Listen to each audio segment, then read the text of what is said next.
I'll just have to keep trying. Good morning. The time is now 9:10, and I call to order our Quality of Life Arts and Culture Committee for October 16th, 2023. First order of business is item A, approval of September 18th, 2023 committee minutes. I hear a motion. Is there a second? A motion and a second. Is there any discussion? Hearing none, all those in favor say aye. Aye. All those opposed, same sign. The meeting minutes pass unanimously. Next, we are going to move into briefing item B, community water fluoridation in Dallas. We have several presenters here that will work through somewhat swiftly and high level. I've requested that so that there's plenty of opportunity for members to get questions and answers. So I'll turn it over to Sarah Standifer, Director of Water Utilities, to get us started. And we have a comprehensive panel here that I will allow Director Standifer to introduce as they come on.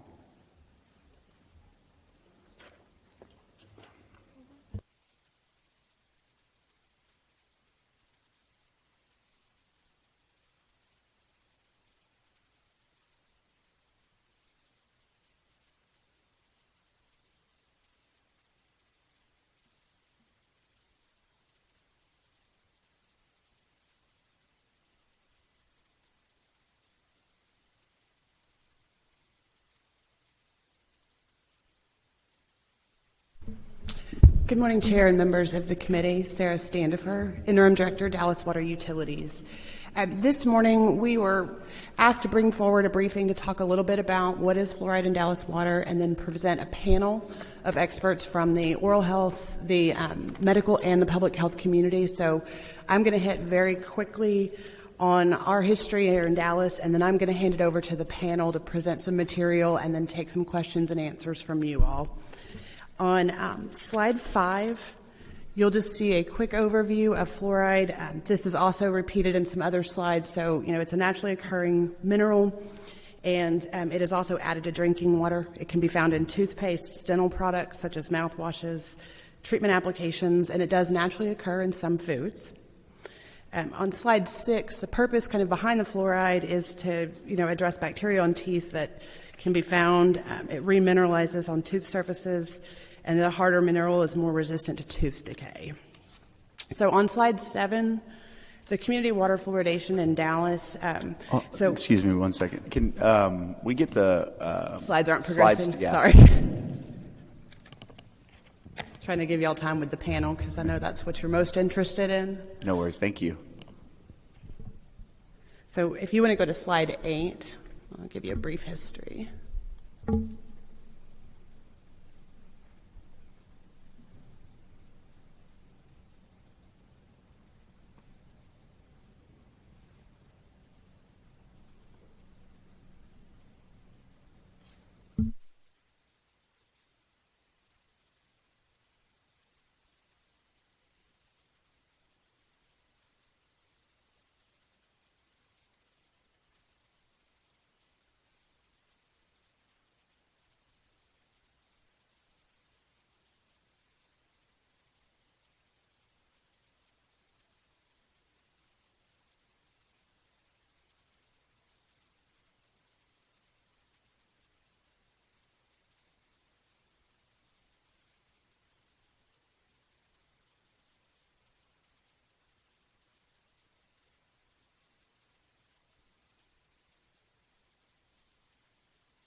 All right, we are now on slide 8. Did it progress for everybody?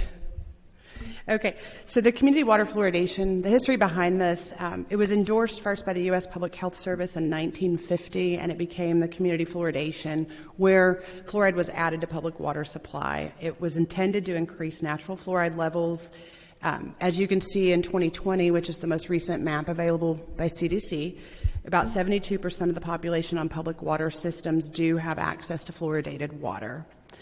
On slide 9, it's an overview. Many of you have Seeing this overview, in 1965, there was a council resolution that authorized the city manager to proceed with fluoridation in our water supply. A petition then followed, and we held a special election where the citizens did vote against that proposition. And in 1966, Dallas Water Utilities began adding fluoride to all 3 treatment plants. The slides catch up, sorry.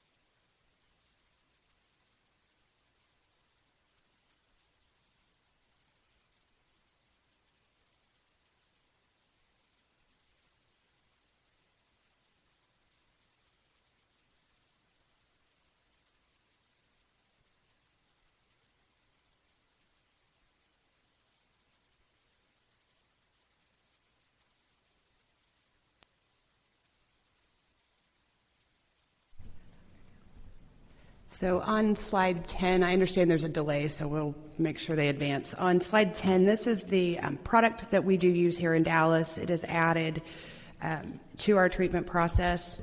It is purchased and certified for drinking water under the National Sanitation Foundation. I'm sorry, the slides just went back down.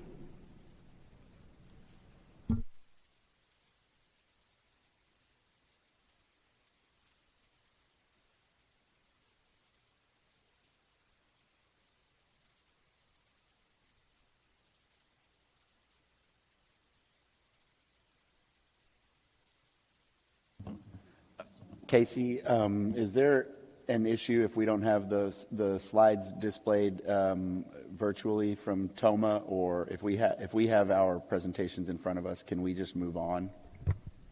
There's no TOMA issue. Yeah, you guys can move on if you want to. Okay, thank you. You can work through. I think all of us here have it. Mr. Resendez, if you could work virtually, perfect. Okay, thank you. All right. So our supply is also certified in drinking water by the American National Standards Institute, or ANSI, and it conforms to the American Water Works Association standard for that application. On slide 11, that fluoride does appear naturally in our raw water supplies, and we supplement that to get to the optimal level. It's applied, and then it is also tested daily. On slide 12, you'll see we've given you some costs. It's about $500 per ton, or 25 cents per pound. And depending on which treatment plant you're at, the ranges are from about $2.25 to $4.17 per million gallons of water treated. In our Dallas Water Fluoridation, we spend approximately 20 cents per person per year. Each year is slightly different depending on the amount of water that needs to be treated. Slide 13 is also just giving you a reminder that we do have 23 other customers that purchase our water that receive this community fluoridation. And at this time, I'm going to introduce Dr. Mary Swift. She is with the Community Fluoride Committee of the Texas Dental Association. She and her colleague, Dr. Johnson, who I believe has managed to get online, are going to talk a little bit from the oral health community, and then we'll move on to medical and public health community. Thank you. Good morning. My name is Mary Swift. I'm a local dentist, past president of the Dallas County Dental Society, and TDA Community Water Fluoridation Committee Chair. Let's take a look at slide 16. That's our objectives for today. When we get to number 5, we'll be happy to address questions. Slide 17, we're going to do a little bit of definition of terms between fluoride and fluoridation. Fluoride is a naturally occurring element. Fluoridation is how we balance it and add to the water supply system. It's everywhere. Fluoride is everywhere, in your food, in your water, in the air. And we know, after 75 years of dealing with fluoride, we know the optimum level, and we are talking about only the optimum level of fluoride added to the water. And currently, 73% of U.S. citizens are benefiting from fluoridated water. Next slide, on 19, it shows the state of Texas. and that 19 million plus Texans are currently receiving benefits from fluoridated water. Fluoride helps teeth in two ways, topically and systemically.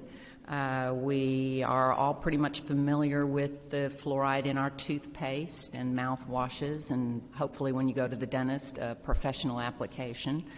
And topical benefits the tooth when it is erupted into the mouth.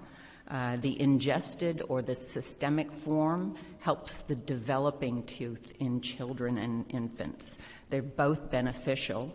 Please keep in mind that there are some parts of the community that a toothbrush is a luxury, toothpaste is a luxury, but they do get water.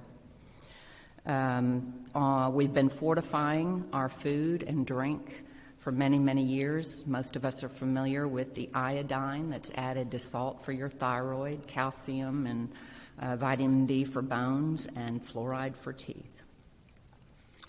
We've got some research that indicates that the lifetime cost of a single decayed tooth can cost up to $6,000. So if you have to remove decay from a 6-year-old's permanent first molar, by the time that person is finished with life, given the fact that you can now get recurrent decay, larger fillings, breaking cusps, root canal crown, you can imagine how that single tooth can add up to about $6,000.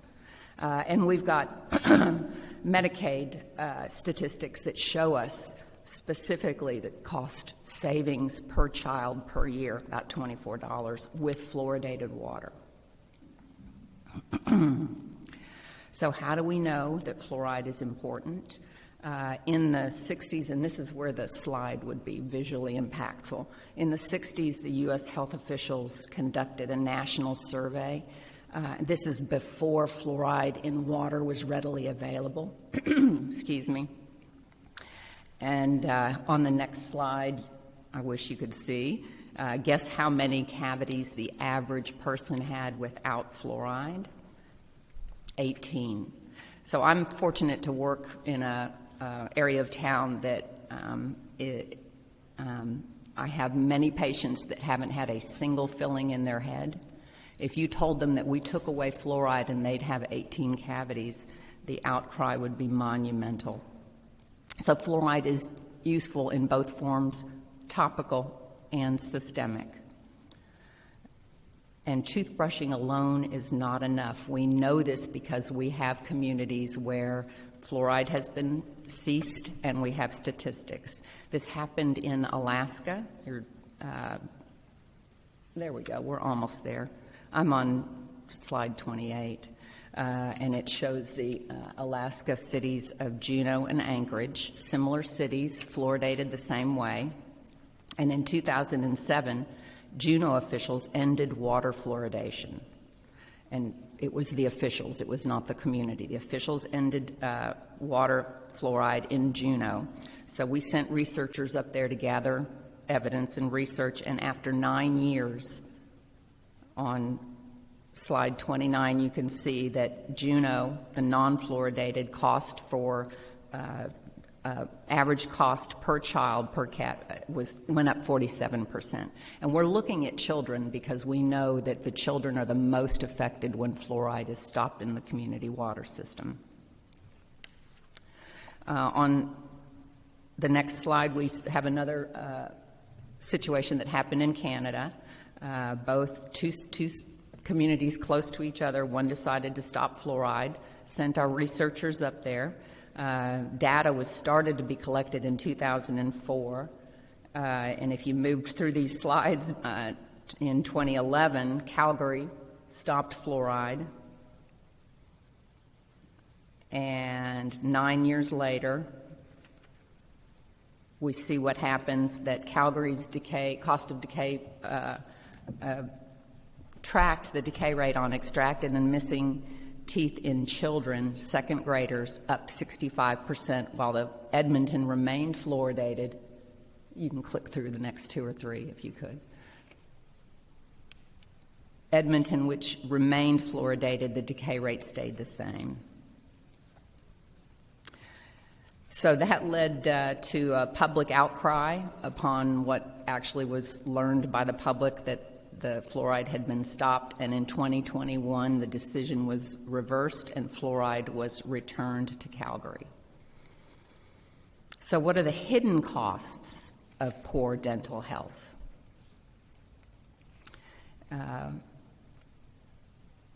We know that kids that suffer from, there's the Canada results up there. And you can keep forwarding, please. So hidden costs, education. Children missed 34 million hours of school time in a single year due to serious or unplanned dental care. And we know that if a student is in pain, they're not going to perform as well and grades drop. Next slide. Hidden cost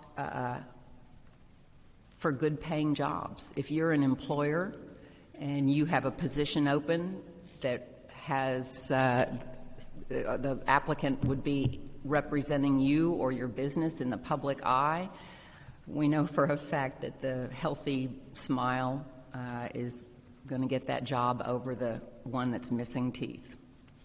The military. In 2011, the U.S. Defense Department ordered all of its military bases adopt fluoridation.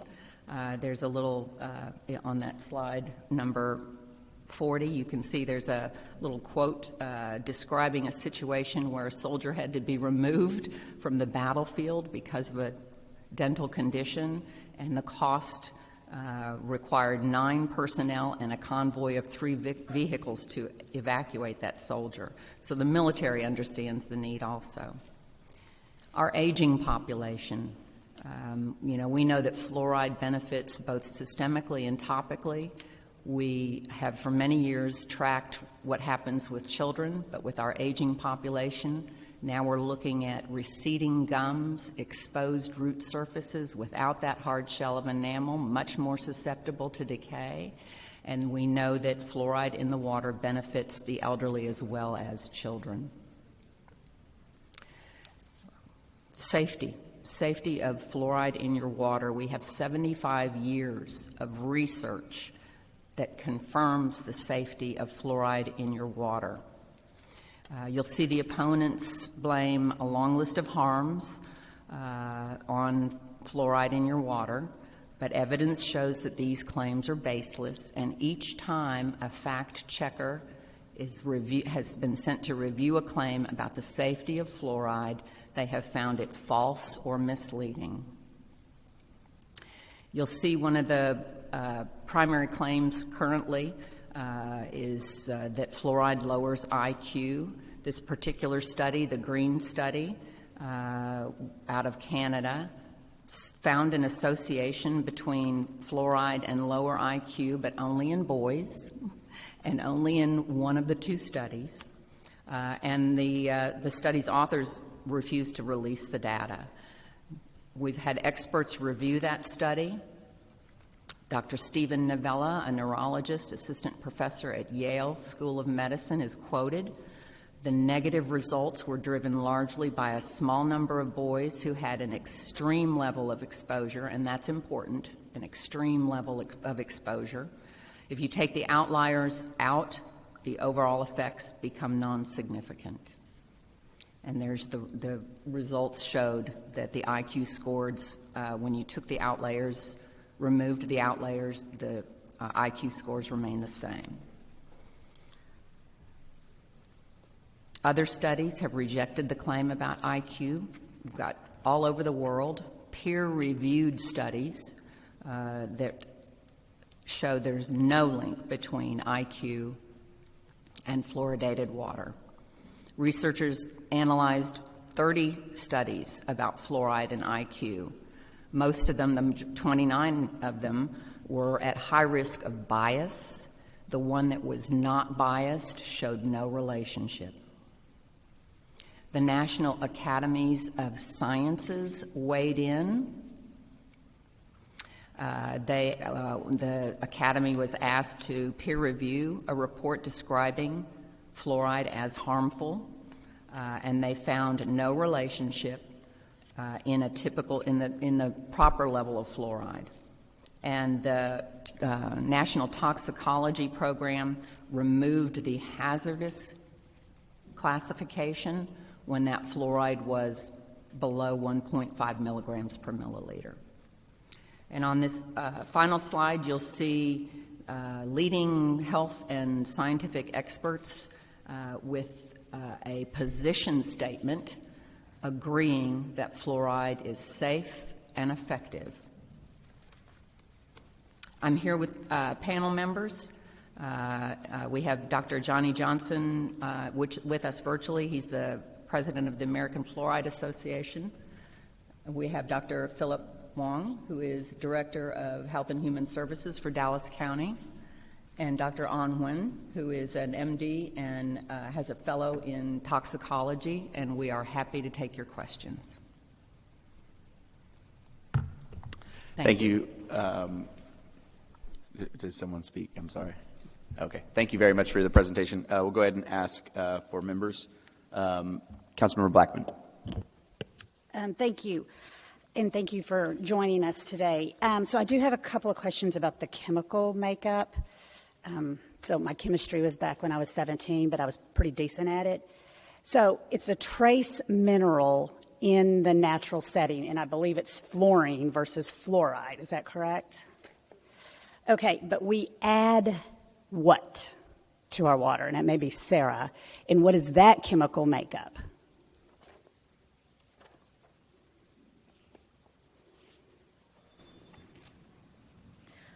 My apologies, I do not know the answer to that. Can you get us? Because, I mean, we're hearing that fluoride. We'll get you the chemical makeup. It's a hydrofluorosilicic acid.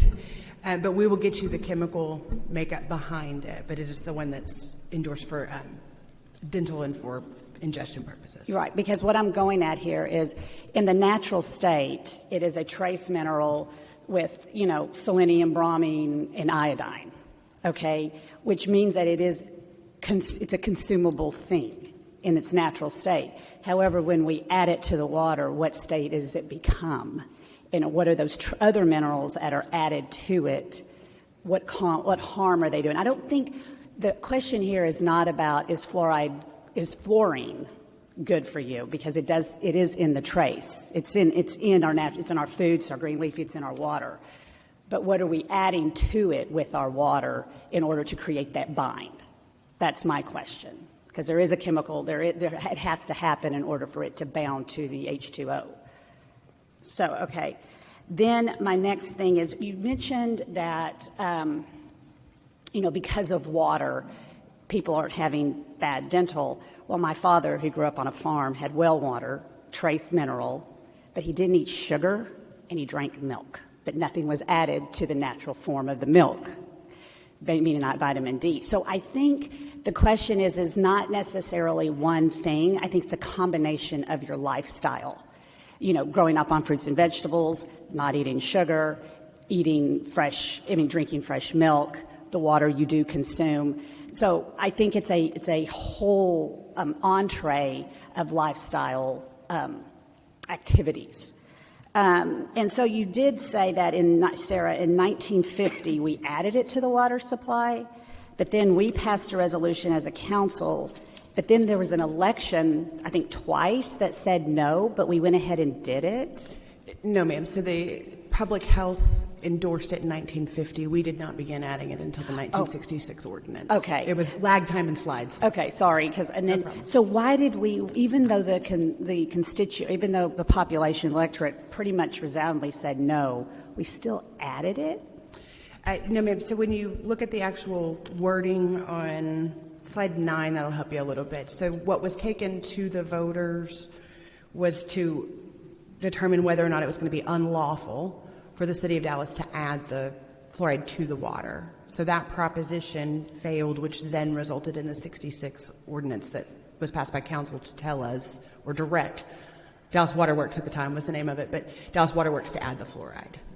Because it says in January 29th, 66, where the citizens voted against the proposition. I'll get you the exact proposition wording. It was the wording You of had the to vote proposition. no to vote yes? It was one of those propositions, yes. You might want to clarify that We'll get clarified. because I was wondering why all of a sudden we decided that it was a good idea when people said no. Yes. Councilmember Blackman, do you also have panelist Dr. Johnson on that has his hand raised? I think he has a response to your first question. About the chemical makeup? Yep. Okay. Can you hear me okay? Yes, sir. That was pretty loud echo in the background.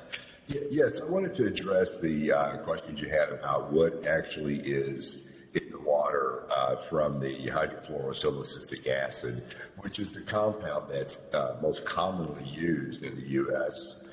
For fluoridating water. It is actually not fluorine, but it is the fluoride ion, which is a ion of the element fluorine. Now, the product that is hydrofluorosilicic acid means a hydrogen ion, a fluoride ion, and silica. When that is added to the water, it immediately dissolves. Dissociation is the word used within a split second. And what you have left are fluoride ions, you have hydrogen ions, and you have silica, sand, in the water. There is nothing left over in it, and the fluoride does not bind to the water. Fluoride is in the water, and it may attach to something else, but it's still very, very available. In regards to your father, I believe you said, who grew up on a farm and was on well water, one thing to address on well water is that we have, and you all too, you have wells in Texas, West Texas especially, that have fluoride at very high levels in wells. And we in this country have people who have fluoride at 4 parts per million, which is 6 times what's in your water, that naturally occurs in the ground through erosion of rocks. So we don't know what your father's fluoride level was. My wife grew up and she was on well water, and she has very few cavities, and come to find out their level of fluoride was appropriate. So she grew up like your father in an area that he may have had appropriate levels of fluoride. Yes, diet definitely makes an impact, absolutely makes an impact.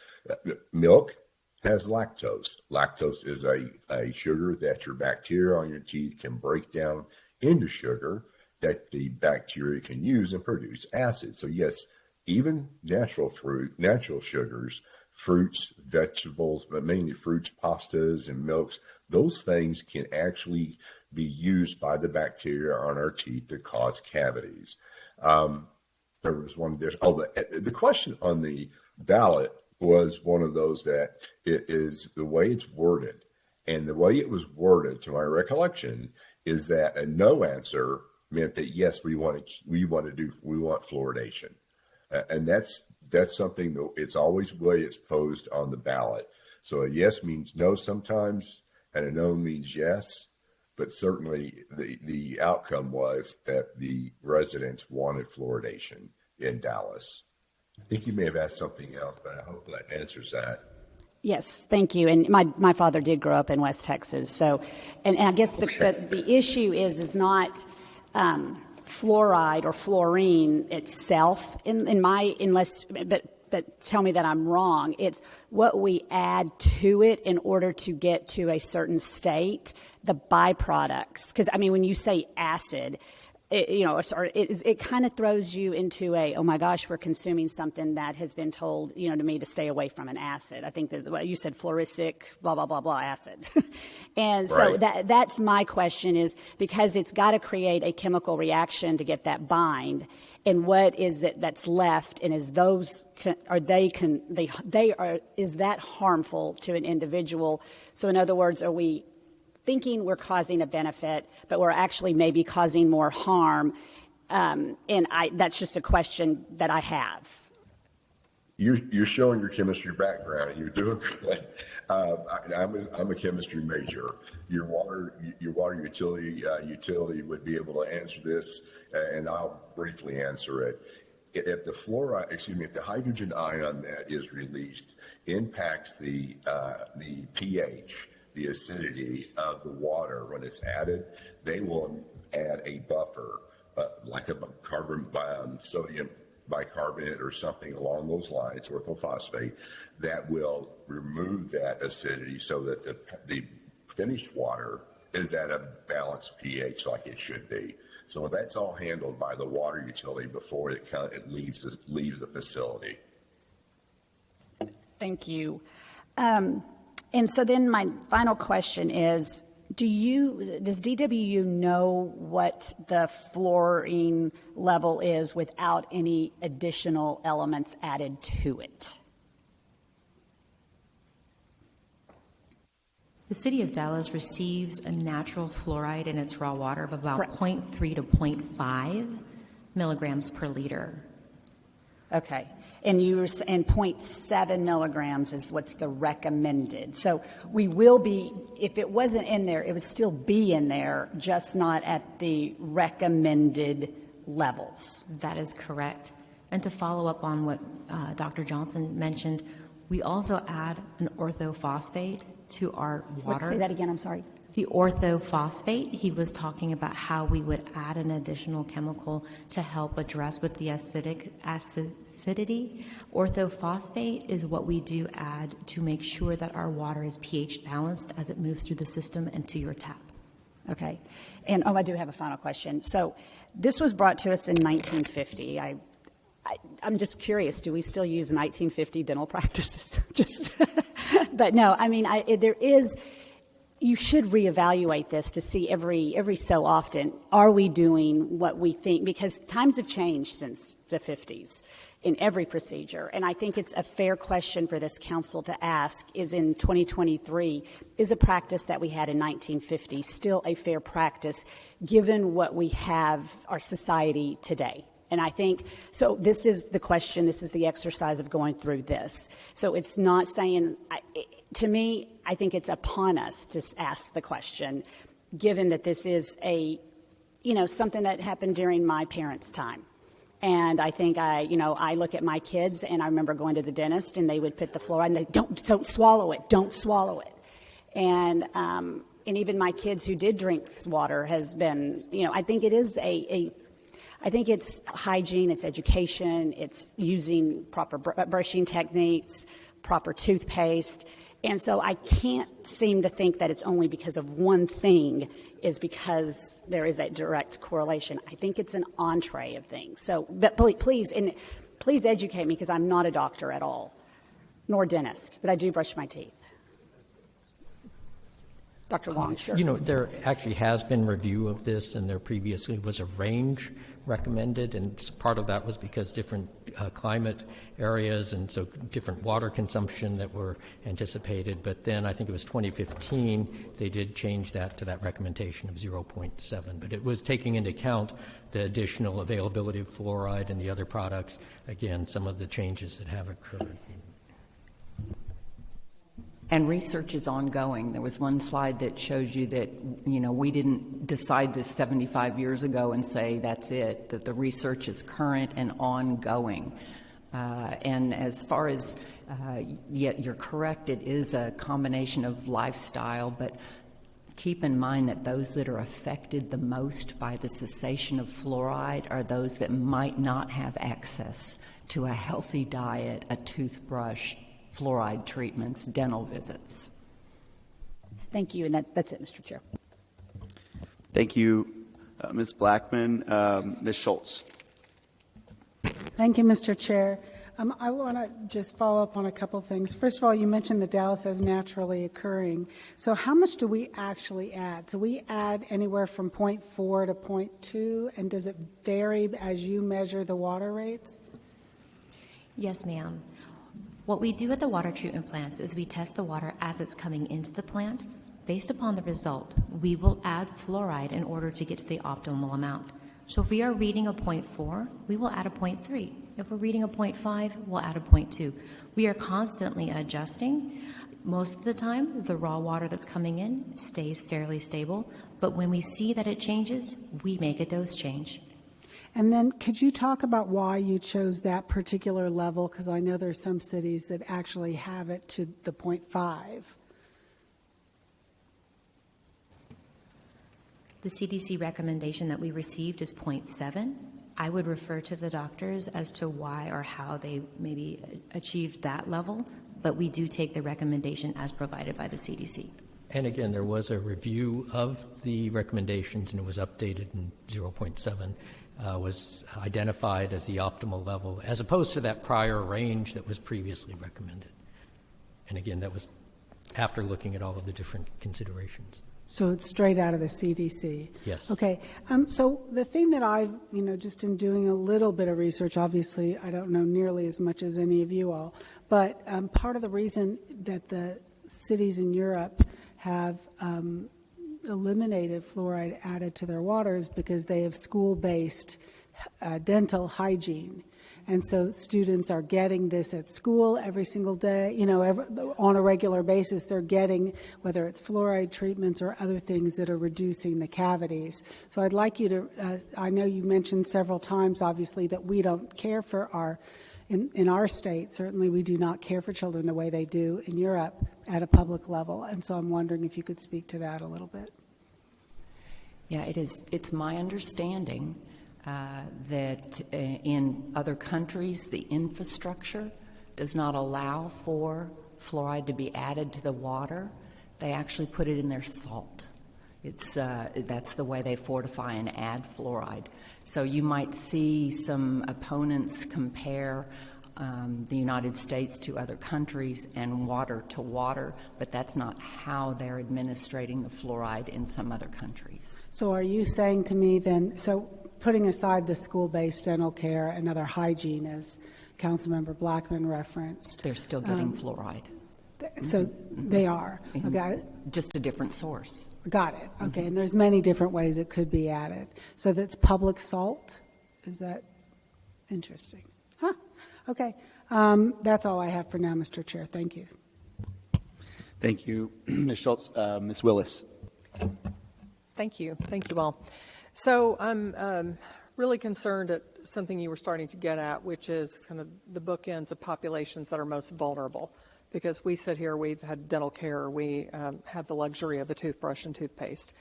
But I'm really concerned because I, focus group of one, just visiting my dentist, didn't set anything up in any way, just said, what about fluoride? What are your thoughts? And his comment went right to the most vulnerable, the children, and that how they would be most affected by a decision of this nature. So that's why we have to weigh this so carefully. So I'm wondering, you've given us some nice slides, but I'm wondering if you can drill into this a little bit more with regard to diet and nutrition availability and consumption. Maybe Dr. Huang and Dr. Swift, if you might address this as it relates specifically to this area. I know we're talking about dental care in Europe and through the schools. Here we know we've seen predatory dental practices. So tell us a little bit more about the life of that child and what's going to happen.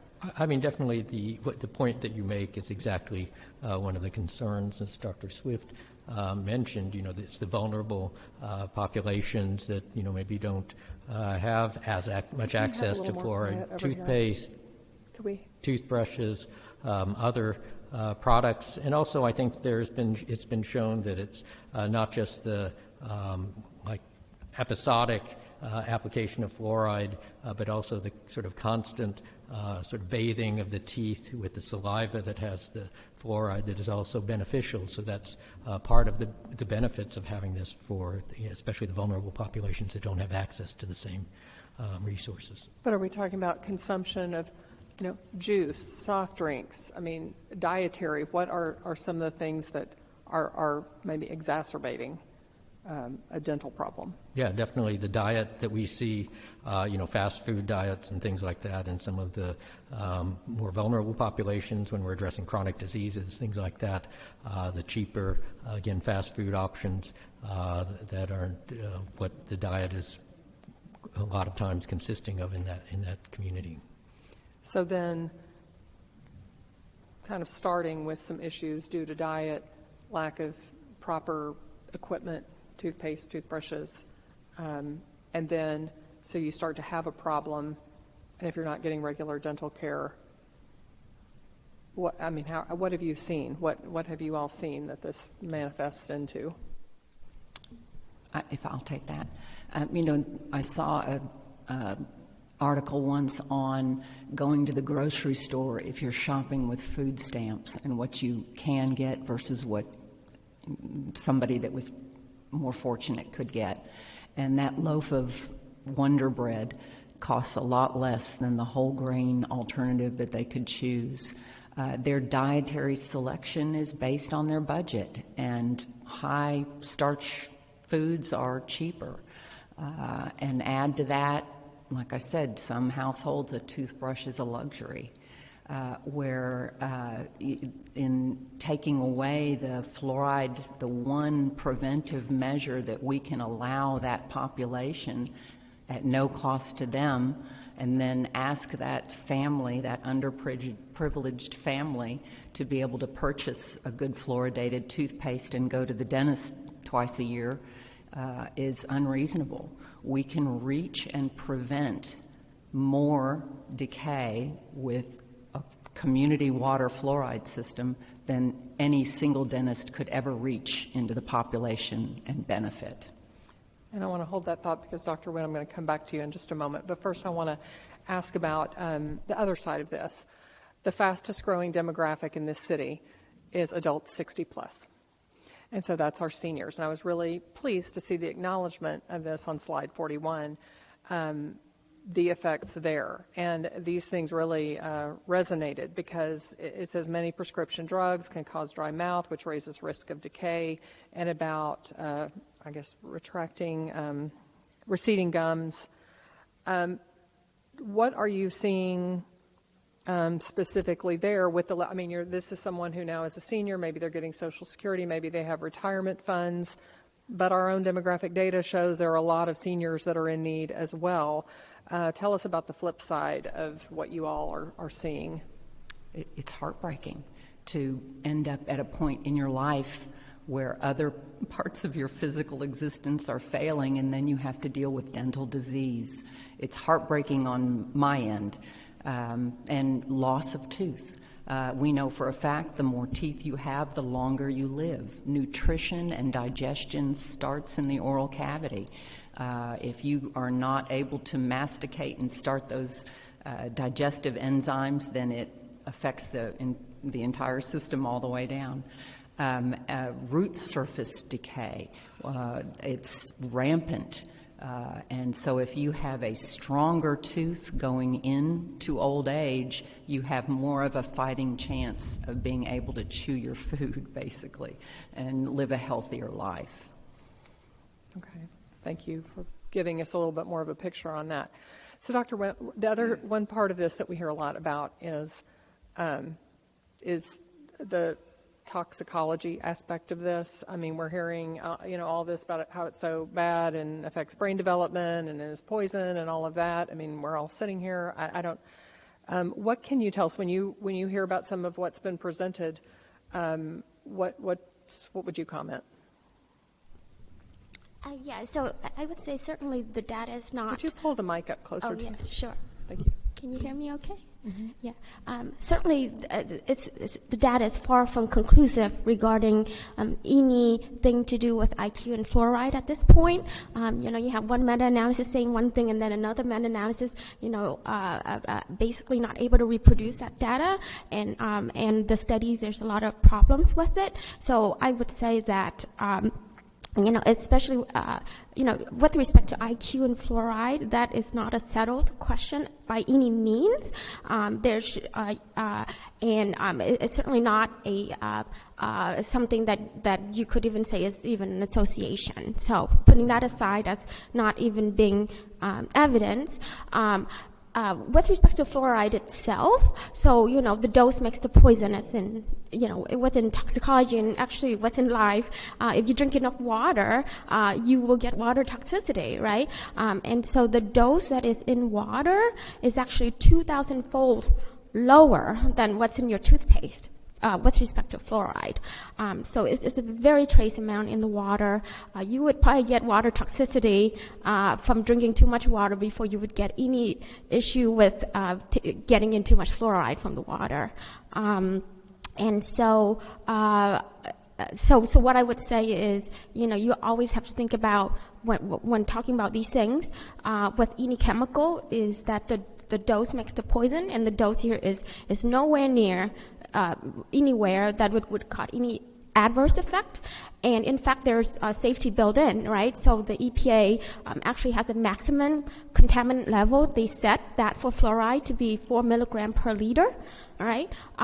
So that just to avoid any adverse effect from having too much fluoride in the water. And if there are people that are in the rural community that live in areas with rocks that contain fluoride as part of the mineral, they may be prone to just getting a little bit more fluoride than they should, from their well water. And then that can cause problems like fluorosis and et cetera. But when you have water municipality that's able to very nicely control that concentration to where you get the benefit without the adverse effect, then that's definitely something that we should, advocate for the public health. And so that's what our professionals are doing here to monitor this on a daily basis and be agile in what you add. That is correct. As we mentioned before, we monitor the fluoride level as it comes into the water treatment plant, and we make those adjustments based upon what we're seeing coming in. We do those tests in a laboratory setting multiple times a day, but more so than that, we also have online monitoring that allows us to see that real-time data very quickly. As I said, it does not change very often, but when we do see a change, we make a dose change. Dr. Huang, are you satisfied with what we are practicing in Dallas and for these other 23 communities? Yes, I think that's, again, achieving the optimal fluoridation levels as recommended by CDC is what we recommend. And as it's been very well researched. There are multiple scientific reviews. I had a few slides in the end that showed that, and a lot of when there have been like even news reports about health effects and things, these are typically much higher levels than we're talking about with the community water fluoridation. So again, we've had hundreds of millions of people who have lived with this as natural experiments almost through community water fluoridation, and much literature review conducted on this, and it is well established that it's safe and effective. Mm-hmm. And just one last point is that when we talk about research, and we've had the Alaskan comparison in 2007, and then it looks like in Canada, it was actually in 2018, 2019, so pretty recent, in the decision that was made and then backtracking it and having a council reverse the decision. So this is ongoing. Are those studies, have you looked at the numbers on this? Is this comparable? Were they dealing with comparable levels? Were they dealing with comparable, what's found naturally versus what the addition is? Yes, absolutely. And again, your point, this water fluoridation has been recognized by the CDC as one of the 10 great public health achievements of the 20th century. And it's largely because, one of the principles that we try to do in public health is make the healthy choice the easy choice. And this is something that, again, affects and benefits all of the population, including those that are less fortunate, that as you've talked about earlier. And so this has been shown to have that community-wide benefit. And as you were saying, again, the studies and everything really show that. This latest experience in Canada, or was that Alaska, which one you were referring to, both are demonstrative of the continued benefit in current times. If I could add, it shows up quickly in the population. It's not like it takes generations for us to see the change.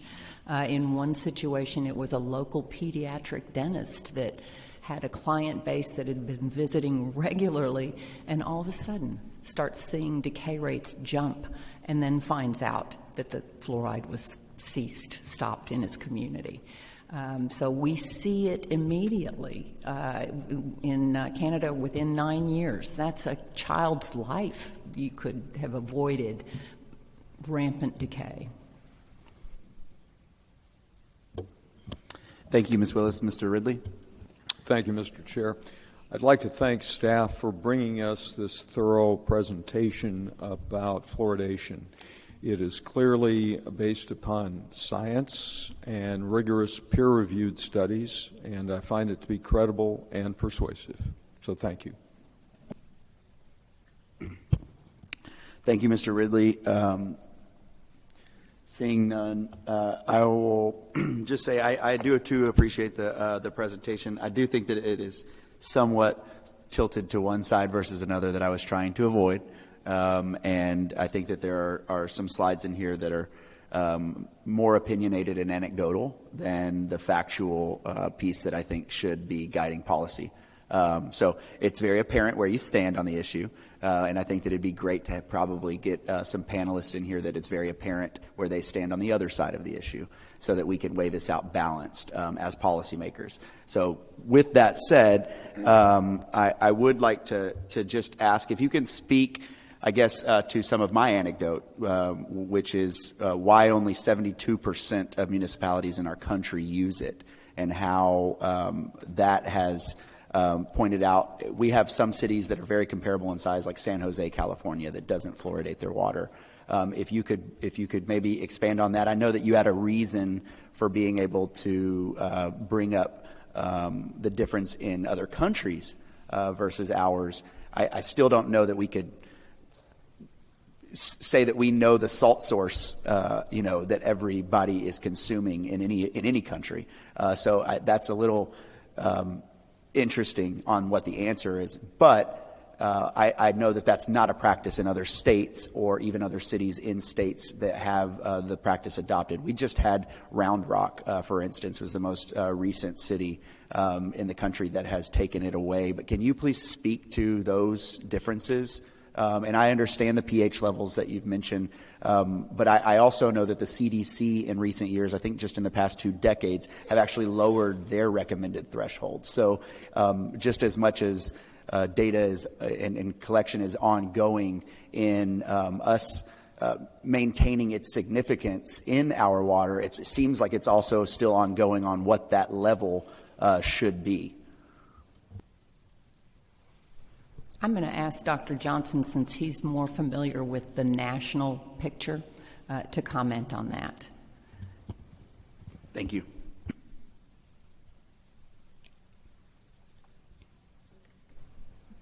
Dr. Johnson, can you comment on that? Yeah, I had to find the unmute. I apologize. First, the reason that we are at about 3/4 out of our community water systems that are fluoridated in the U.S. And it has increased every single year since fluoridation began. We're at about 73 to 74% of them because those represent the largest of the communities.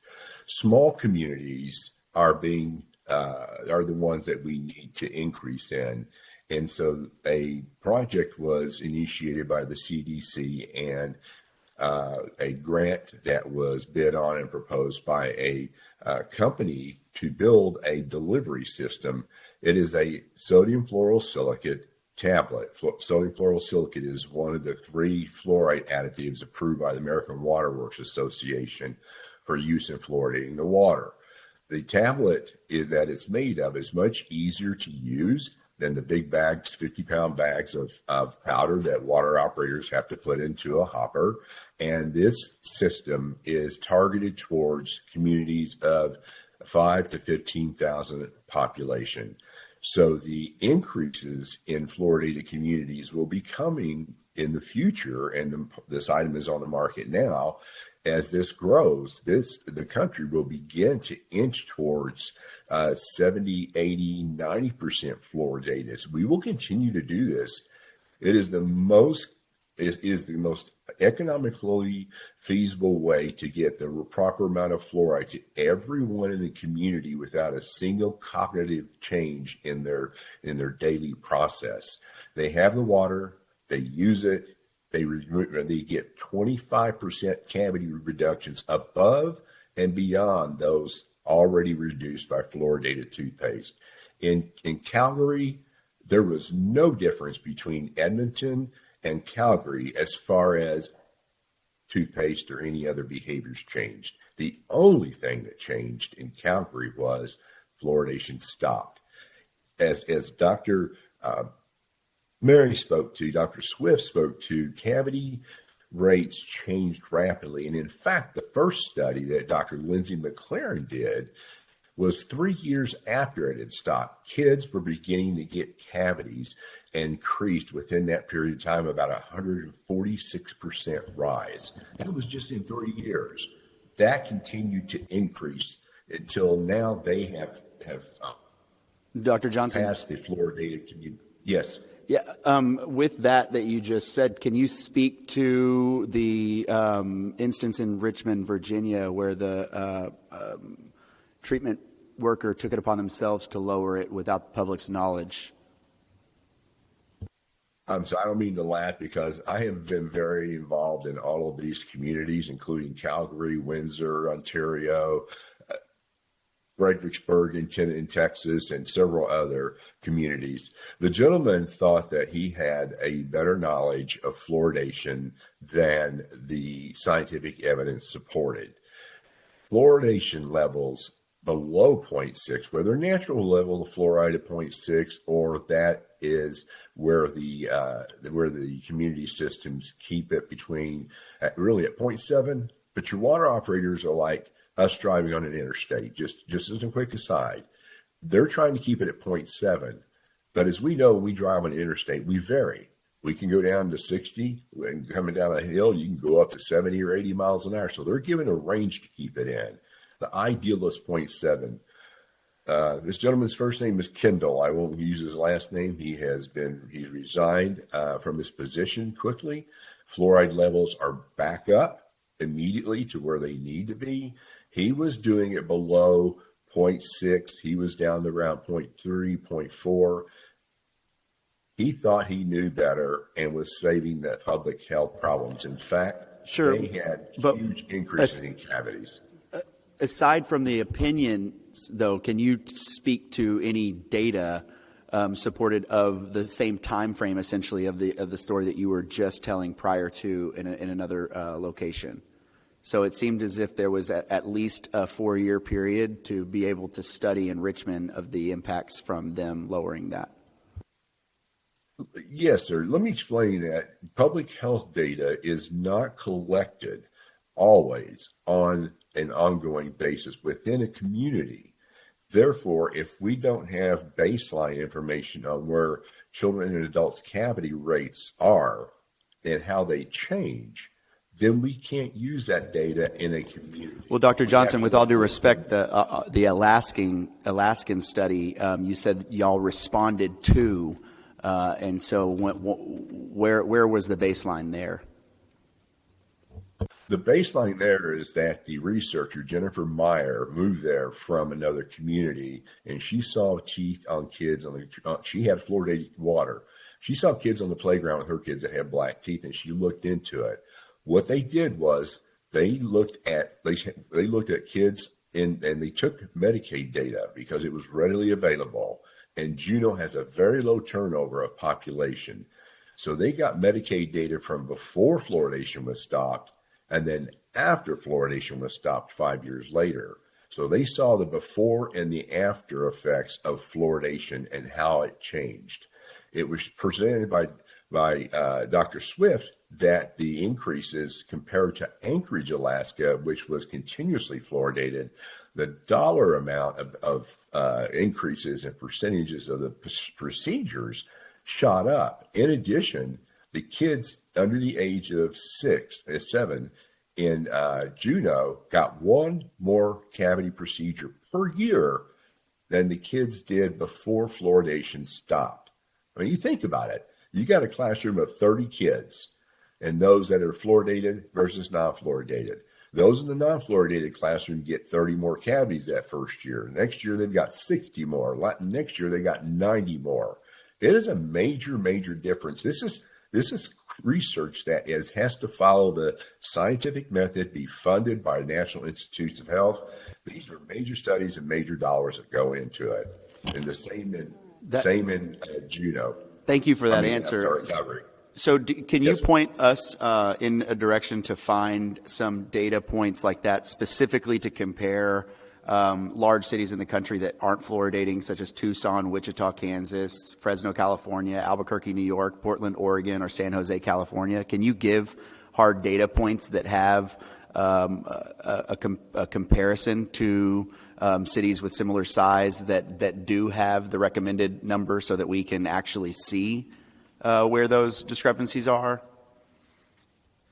There are not specific cities, but there is an ongoing evaluation every 2 years by the CDC. It's called NHANES.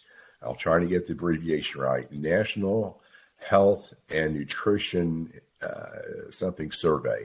They're looking at a lot of different parameters, but in that survey, they are looking at cavity rates in these populations across the country, and they are looking at whether fluoridation now is available in those areas or not. So yes, that data is ongoing. In this country, we're not doing, okay, let's look at this community versus that. You have, first of all, you got to find demographics that are the same, stable populations. There's a lot of factors that have to go into it. But this NHANES data study is the gold standard for how we are looking at it in this country. And absolutely, fluoridation makes a huge difference in this country still. Dr. Wong? Yeah, and I did just want to clarify, Dr. Nguyen and I are representing Dallas County Health and Human Services. We're not lobbying.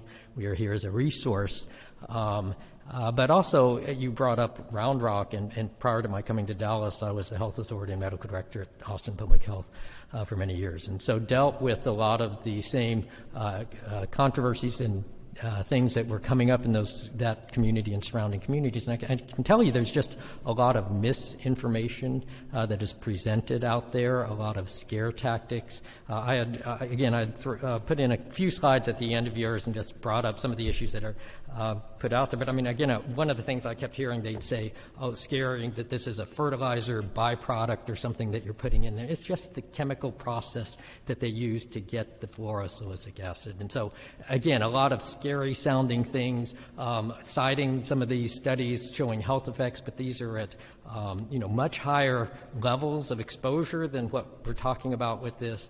And so that's how, I know that's out there. That's how sometimes perhaps some decisions are made incorrectly or not based perhaps on the science as much. Thank you, Dr. Wong. And just to be clear, I'm similar from a similar mind space that what Councilmember Blackman mentioned, and it's an old practice. It's a very old practice, and it's one that I'm glad that you differentiated yourself from a lobbyist, because it's made a lot of lobbyists a lot of money across the country. And it's a practice like a lot in medicine and in dentistry that is about profit. And so I want to see where we are able to differentiate why other cities have been able to eliminate it. I want to see if this is something that is just a sustained practice because it's one of those we're used to it, or if we've actually dug into what the need is. I'm not going to feed into the scare tactics or the talking points that can make it very polarizing of an issue. What I'm more so doing is that as a policymaker and as a young one at that, I look at anything that's been in place for 60 or 70 years and say, why are we still doing it? Why have we not reevaluated? Why are we not changing things? And so that's why I'm asking a lot of what I've asked here.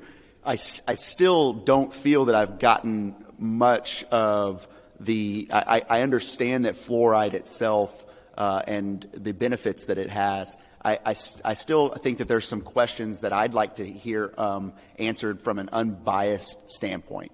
I'd like to hear a medical professional talk about why we don't want tap water to be used with the formula for babies. I'd like to know why, every single toothpaste tube tells you not to swallow it or ingest it. I understand that you're not able to regulate, those amounts necessarily, but the tap water for babies is a big one. And I understand that they don't have any teeth. But there are some questions there. But then there's also some questions on, I've been to Tucson, Fresno, Albuquerque, and San Jose, and I didn't notice a bunch of bad teeth while I was there. And so I'd like to just kind of get that, because I do know we have it naturally occurring in our water. And I know that the CDC's recommendation has fluctuated where it is. I also know that we have really hard water. And so I'm curious to know, and that's not a bad thing. I actually like feeling like I get the soap off of me when I'm in the shower. I can't stand going to cities And so I'm just curious if you could kind of expand on that. And actually, on my last slide, that was one of the common issues I'd heard brought up, the issue with infant formula. And the recommendation is actually not to not use it, but with those that are using the the powdered formula, that there is some fluoride in that those who might be concerned about dental fluorosis, the mild sort of cosmetic condition, could choose to not use fluoridated water during that time, but that it's not saying don't use it. They say it's still safe to use it, but that if you chose not to, and were using, say, these powdered formulations or others that already had other fluoride in it. And then, again, there has been continued periodic review of this, and the latest changes to get to 0.7 was a result of reviewing that and looking at the new data, looking at all the different changes in practices and things that are out there now. And so that's why they came up with the 0.7 recommendation. Thank you. Ms. Schultz. So I just have one last question. Everybody's referred to the economics of this and how it's the most efficient way to get fluoride to everybody. In an ideal world with an unlimited budget, what would be the way that we would do it? Donated care, I guess, for those underprivileged, which I know Texas is very good at. It's hard to reach those that don't want to be reached. This fluoridating water, like I said, is one of the ways we can reach everyone with a preventive measure. But you're saying, though, that the best prevention is hygiene, proper dental hygiene? Yes. Okay, thank you. Thank you. Are there any other questions or comments? Thank you all again for the panel, for y'all's time, for y'all's expertise. Definitely will keep y'all in the loop as we move forward. I will say with DWU, I'd like to schedule a follow-up and see if we can maybe get some independent and flip kind of, the narrative, if you will, from the panel, and allow us to ask questions from those who may be proponents for it, or opposition for it instead of proponents for it. Yes, sir. We'll look for those. Yes, Doctor. Could I just make one suggestion? When you're looking at the studies, please ask where the water source came from. It's super important, because what we're talking about is a very regulated, controlled, safe level, and you might see a study that takes a water sample from a natural source with a freakishly high level of fluoride. So always make sure you ask about where the water sample came from in the study. Thank you. I appreciate that. That was one of the things I was hoping to hear a response to in some of these larger cities who do treat their own water and choose not to put fluoride in, to see if there was any data that y'all had that you knew that their water contained a natural level higher than ours, et cetera, because I know that that's a factor that has to be considered.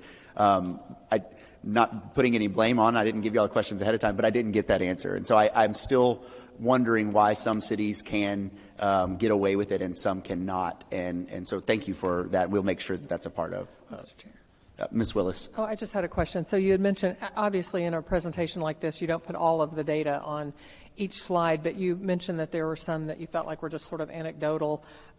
If you could share, maybe not now, but offline, so to give the panel an opportunity to kind of dig deeper in that, because I'd like to know too what some of those concerns are, so that we can look at that and make a judgment based on maybe a little more depth. Sure. Not all slides contain data where opinions were given, so I can point those out to you if you'd like. But the ones like putting out a one excerpt from Military Medicine magazine that we know no context of what the article is from May 2015, and then allude to a decision that the Department of Defense made in 2011 is absolutely anecdotal and opinionated. And so context definitely matters. I see that there's sightings down below, but if we're going to be given materials, it needs to be comprehensive enough for us to dig through without having to do our own research. Sure, so that would be one to look at. Yeah. So any of the opinions, that was one example. There are several. Thank you, though. Will you look at it for the opinions then and come back with more depth? Again, I know that we're going to hear from, you're a professional. I'm not questioning your professionalism. I'm not questioning your expertise. But I do think it's very clear that we have an opinion from you. And I think that it's only fair for us to hear from those who have an opinion otherwise, so that we can question whether we agree with it or not. That's the point of policymaking. So I'm not here to hear opinions in a vacuum. I want to have a well-rounded, comprehensive approach to this topic so that we can make a well-informed decision in the end. Thank you. Excuse me? Yes, Dr. Johnson. I'm sorry, I didn't want to interrupt. I had my hand raised. I do want to address just a quick couple of things. Number one, I am a non-paid volunteer. I don't take any income for what I do. Our group is here to present scientific-based information. We are held to a high standard, and we cannot do something without giving appropriate literature references, and that is in the presentation as well. Number two, as a dentist, we are advocating for less business.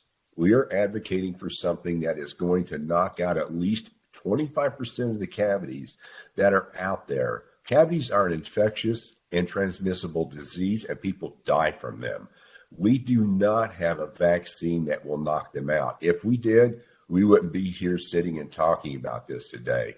But just as physicians did not cry over a vaccine against smallpox because they couldn't treat those patients, we are exactly the same way on cavities. We can find time to do things like fishing or golfing or whatever if cavities were eliminated. Now, people won't take care of themselves otherwise. We won't go out of business. But we are not advocating for something that we feel that we're making money off of. We're losing money from it. That's important to us. Thank you for letting me comment.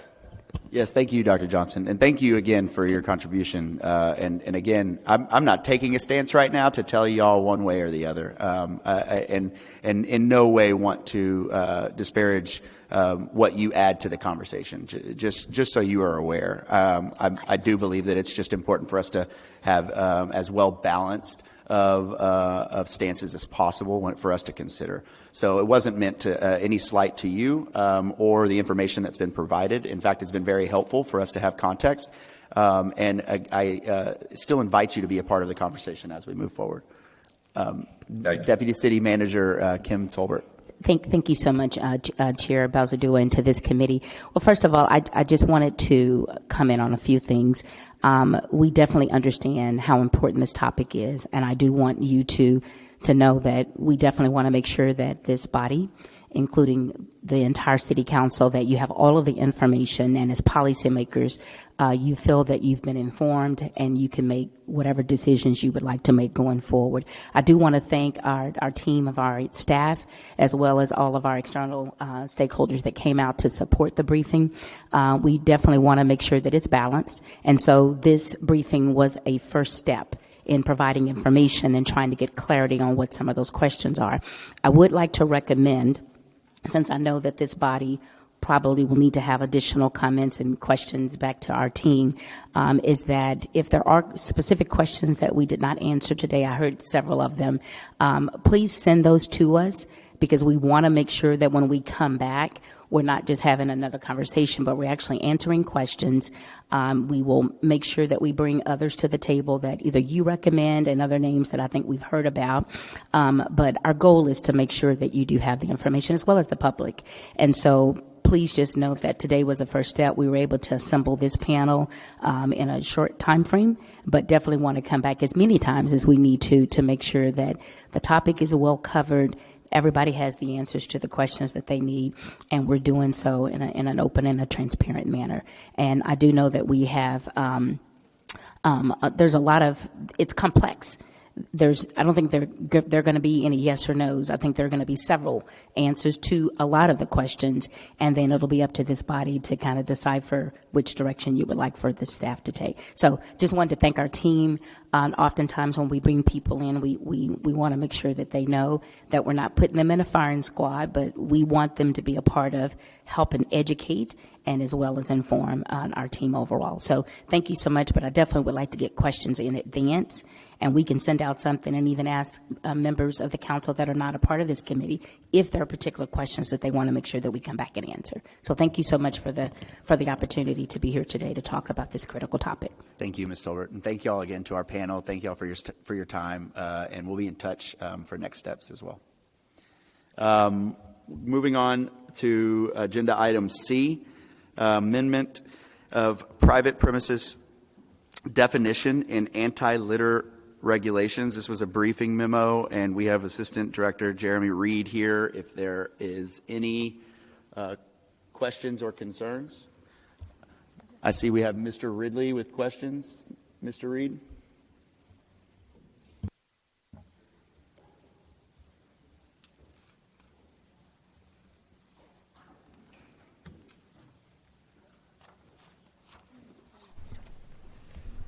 Good morning, Chair, Committee. Jeremy Reed, Assistant Director for Code Compliance. Happy to take any questions.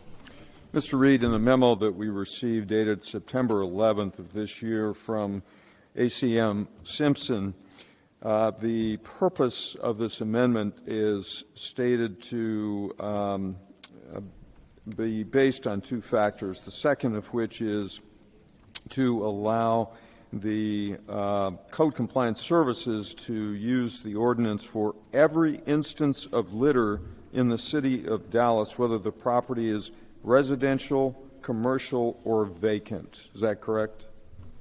Yes, sir, that's correct. And yet, in reading the ordinance, I find that it doesn't meet that purpose. All it does is it removes one word, that is residential, but in the definition of private premises, it applies only to property that has a structure on it. Isn't that correct? It does not apply to vacant land.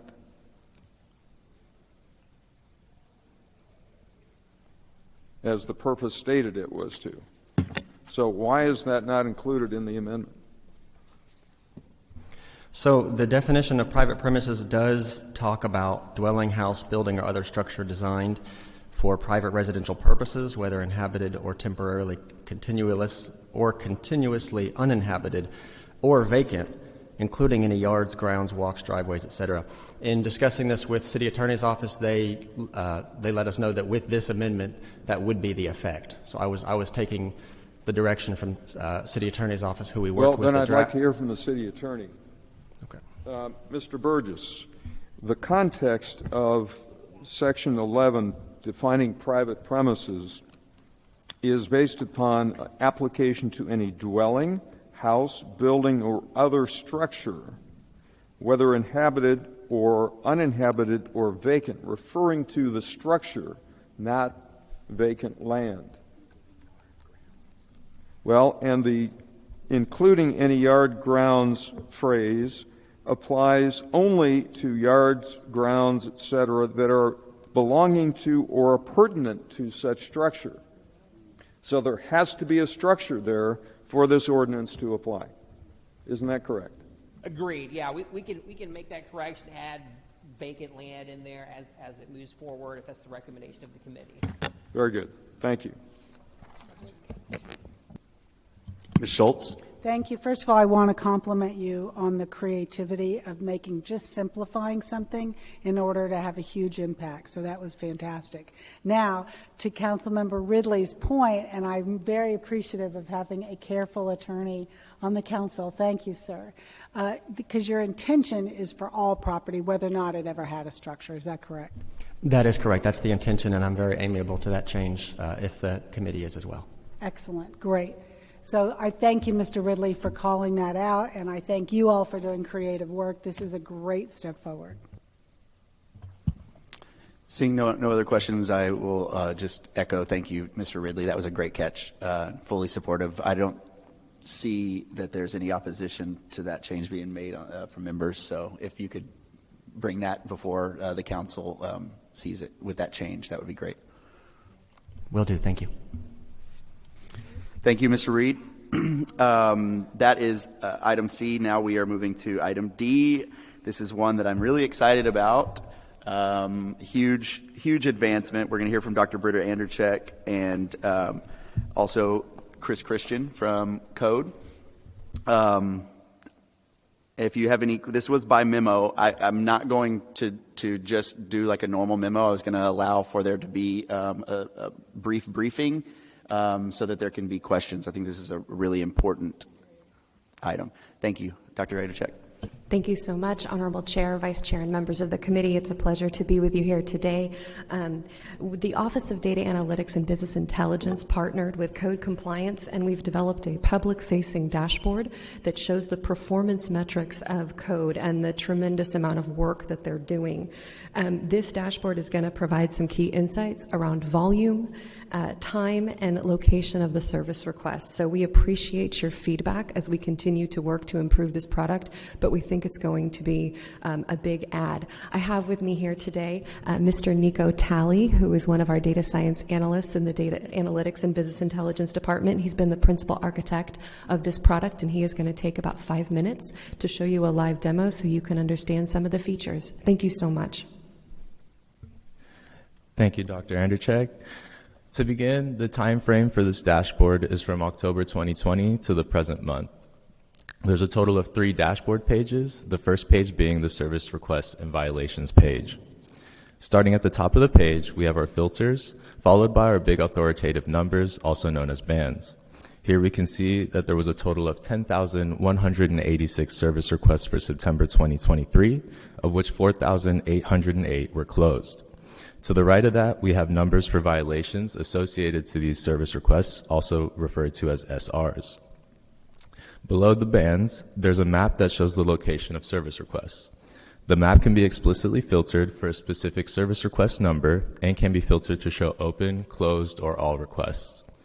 To the right of the map, there's a table that displays the top 5 violation types that came in for the month of September.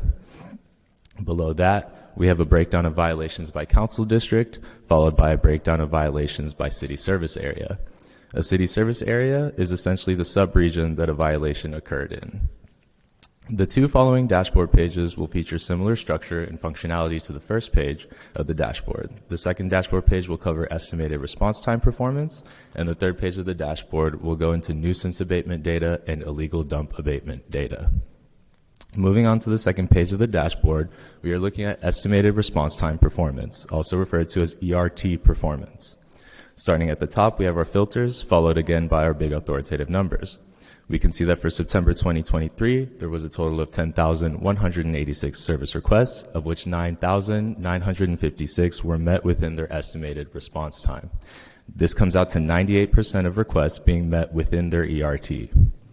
Next, we see the number of service requests that missed their ERT, as well as the number of overdue service requests. Below the bands, there's a visual on the left side of the dashboard that shows the service requests by council district. The visual can be used to filter the rest of the dashboard by clicking on any desired column. On the right of the dashboard, we have 2 visuals, the top 5 service requests by service division and the status of a service request by service division. Lastly, the third page of the dashboard goes over nuisance abatement data as well as illegal dump abatement data. Jumping right into our big authoritative numbers, we can see that there were 13,711 nuisance abatement requests and that the average days to close a nuisance abatement request was less than a day. Below these two bands, there's a visual on the left of the dashboard that shows the average days to close by service request type for nuisance abatement requests. Coming back to the top right of the page, we can observe that there was a total of 298 illegal dump abatement requests, and that the average days to close an illegal dump abatement request was just under 1.5 days.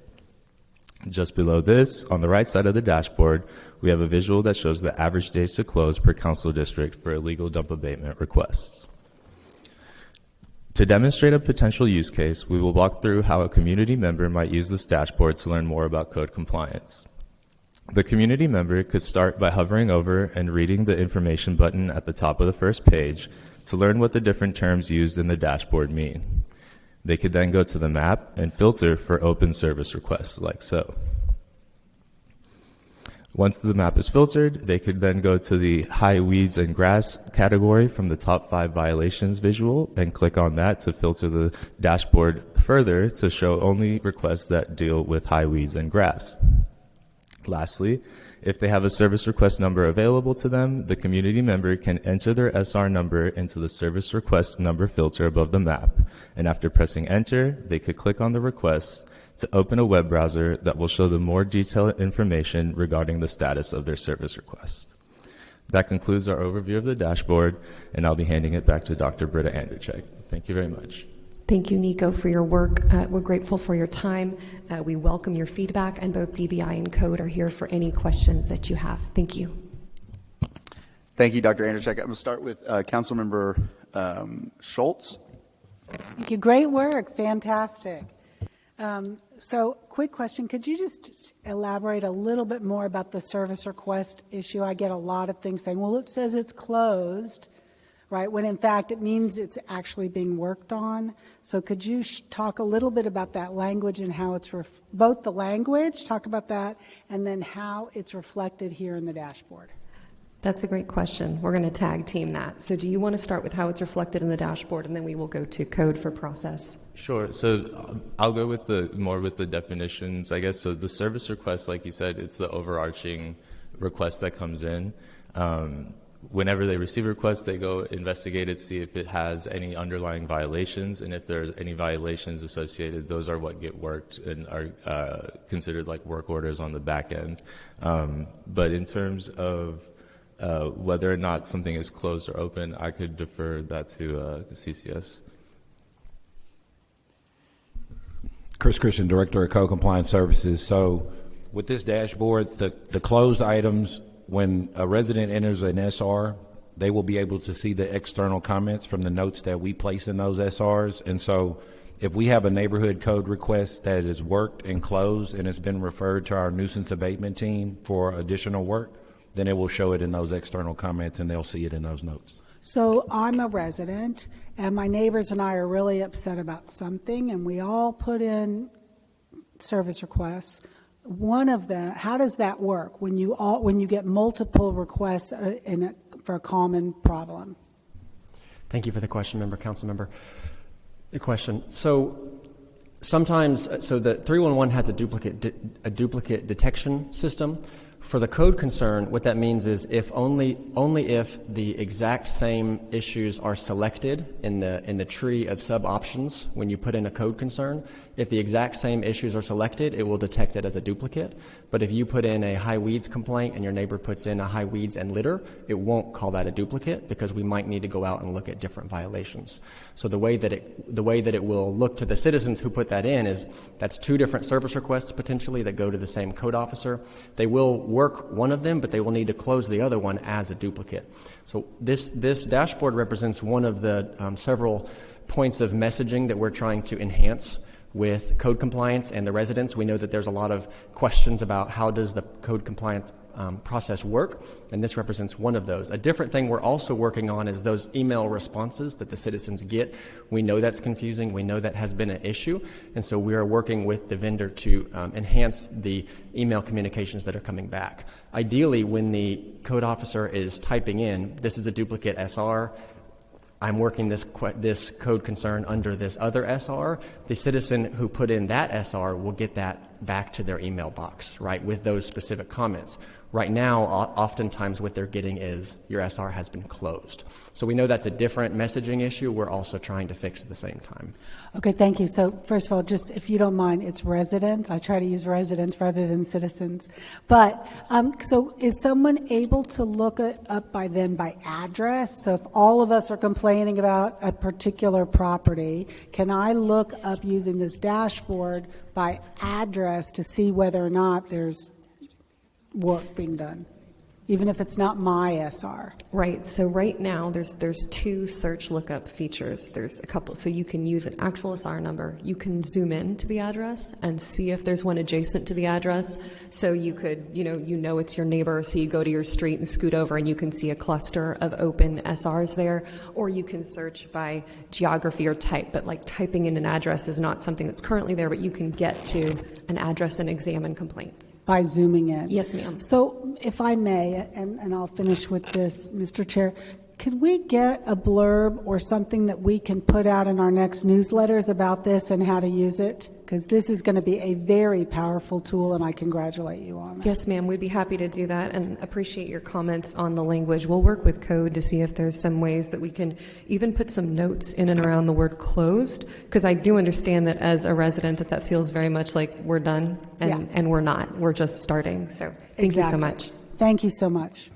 Thank you, Ms. Schultz. We also will be sending out a press release trying to get the media to cover this as viable of a tool as it is.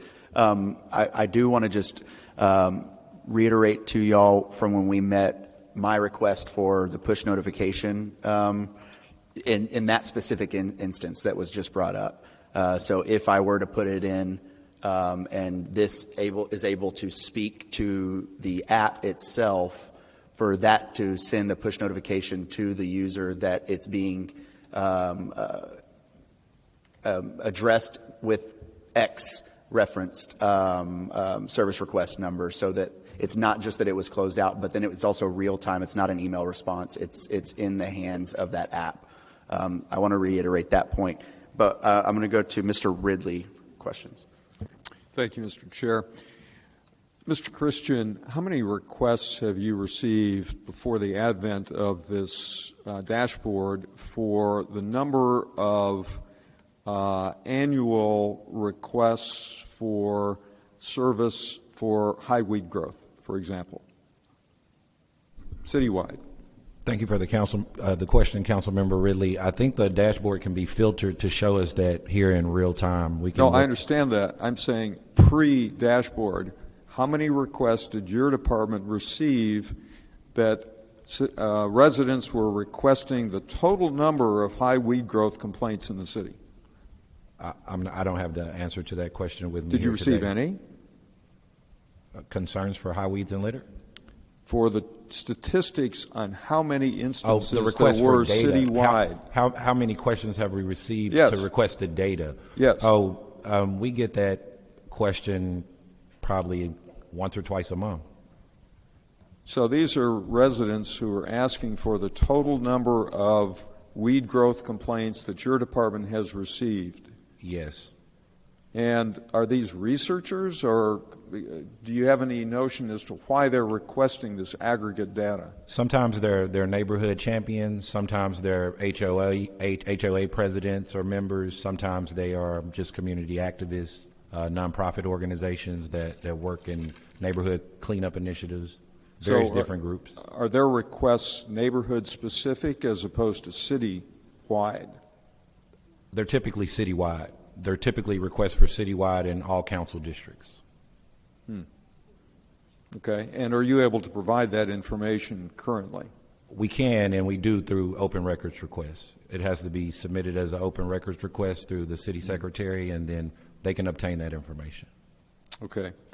On a different issue, I think there have been a lot of complaints in my district about the nomenclature used in response to submission of SRs, and many times people complain that within hours of submitting one, it's indicated to be closed, which the resident typically considers to be ignoring their request. And so I agree we do need much better information to indicate that we're working on their request, not ignoring it. And I take it that that's one of the purposes of this dashboard process. Thank you for that comment, Councilmember Ridley. And it's kind of what Jeremy just spoke to with the other secondary enhancement that we're working on with our vendor for our encapsulate and our Salesforce system, is to be able to better communicate the process within code when it goes from neighborhood code to our nuisance abatement team, because that's where a lot of those complaints come from. It's for the mow requests, it's for the illegal dumping requests, and those are not addressed by neighborhood code. They simply go out, confirm that the violation exists, and then they close it and refer it to our abatement team to go pick it up. Okay. And so we want to better articulate that process. Yeah. And like to Councilmember Balzadua's point, be able to maybe send push notifications. And so we're working on that as a secondary enhancement with our software as well. Great. Thank you very much. Thank you, Mr. Ridley. Mr. Gracie. Thank you. First of all, just great job, absolutely great job on this dashboard. Quick question. In the app, will there be a link to the dashboard inside the Dallas app, the 311 app? Not yet, but that's an interesting idea that obviously we're going to have to connect with 311 and the vendor and ITS, so we can add that request. Okay. All right. And then, because I think it's important to make sure wherever people are accessing the complaints, they can get the information as well. So I think that would be a good place to put that. And then also the ability to put this link on our website. I'm assuming this is SharePoint and all of that stuff can automatically be added? Yes, we will be adding it to the city's website, and we can figure out how to direct it. Were you looking more specifically like for your council district's website? Correct. Okay, we can look into how we can do that. Perfect. And to that point, Council Member, as well, we want to also try to include a QR code maybe on our resident academy meetings and the community meetings that we go to in code, because we're often out. Add a QR code to those marketing materials to where residents and attendees at the meeting will be able to go right to the dashboard. Yeah, I think I saw it at the bond program meeting. It was very helpful. So great job on the innovation. Thank you. Thank you, Mr. Gracie. Ms. Willis. Thank you. I'm excited to see progress on this. Who is the vendor that we work with on this? Thank you for the question, Council Member. It's our Salesforce software and the vendor who handles our IT go-between between our ITS team and the updates is Encapsulate. Encapsulate. Okay, I ask because I'm in my second term and I've been concerned with this issue that our responses are so terse back to our residents who are already calling or emailing or filling out something online. They're doing what we ask them to do to notify us, and then we just send something back that, you know, in its flat black and white type is just almost pejorative to them, and I can't stand it. And so I met with Director Fast probably 3 months ago, and I hate that your staff is doing such good work putting in detailed notes that is supposed to be making it into this communication so that resident doesn't get the slap in the face of closed. It doesn't give them the detail. And so Encapsulate, Salesforce, whoever's listening, I mean, this has been going on too long. And I don't know what the issue is, but I'm ready for it to be fixed. I don't know when this contract ends. Do we know when this contract is up? Encapsulate?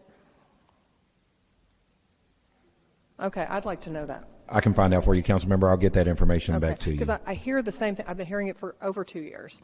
And so it's just got some people mad, and we are the front line that is dealing with people who really feel like, well, I filled it out, and now it says closed. And, you know, it's up to us to say, oh, but that's when the action begins. It doesn't mean it's not going to happen.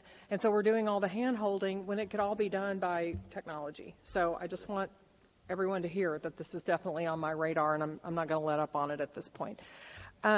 So one thing that I find interesting is how we can look for the intersections of how to use this work.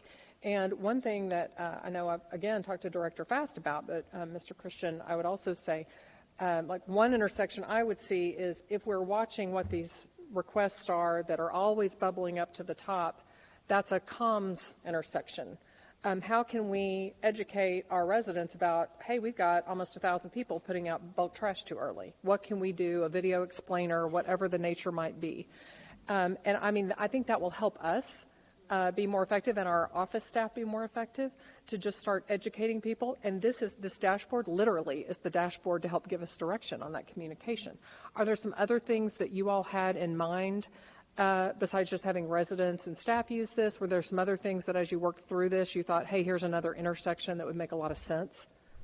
Absolutely, and thank you for that, Councilwoman Willis. We're already have plans and are talking with our comms department and our internal PIO department in code to put together some marketing and communication videos to use the data just as you just described, to be able to tell a story, to be able to highlight some of the issues that we're seeing from a code compliance perspective and give residents education and outreach in regards to how to resolve some of those issues.